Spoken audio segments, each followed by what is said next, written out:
Hi guys, I am lounging in my lounge. You know me. It has to be, let's call it my little Versailles. I mean, you can look at the chandelier. I didn't put all the lights on, but it's quite, grand, which I like very much. But you know me, you can take the girl out of the village, but you can't take the village after the girl. Every now and then I have to be myself. Do you understand? So today I'm reading about Dressing the Queen by Angela Kelly. We have a mutual friend, Carl. So Carl donated this book to me. It's all signed by the writer. I mean, she dresses up the queen. I mean, come on, who dresses up the queen? You always want to know who dresses up the queen. So Angela Kelly is the one. So I have, so that's one of the, as we celebrate in the Jubilee. So the book is about a Jubilee wardrobe.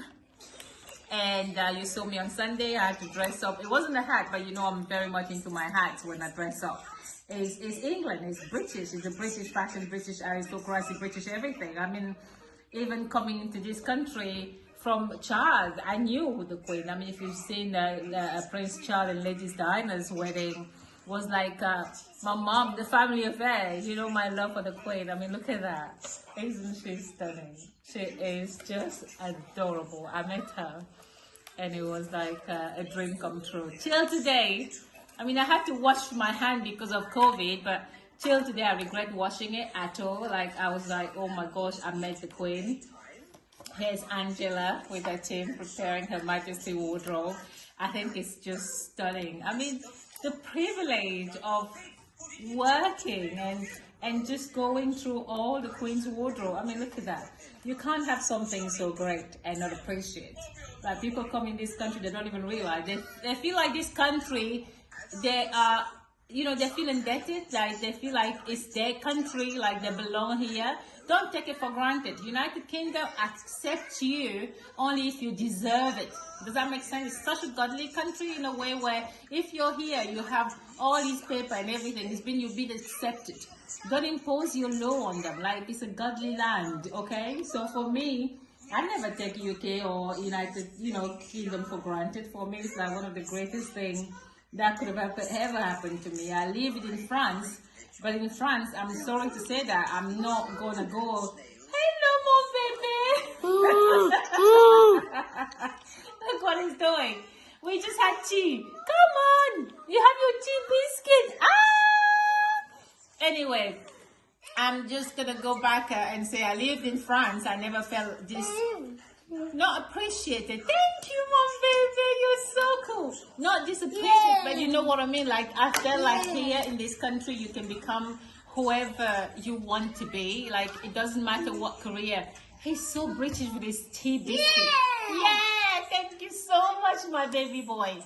So it's one of these countries, you can become anything. It's like, they say that about America, but I think America still have that kind of division. Maybe Hollywood, you can become whatever, but in this country, honestly, it doesn't matter what color skin you are. It's one of those most cosmopolitan. I mean, look at London, for example. London has it all. London is carrying all kind of color, country, everything. Like my eldest daughter, when she came out of high school, she wanted to go back and probably study at Edinburgh. I said to her, no, you need to experience London. London is what made me, like, I modeled in London.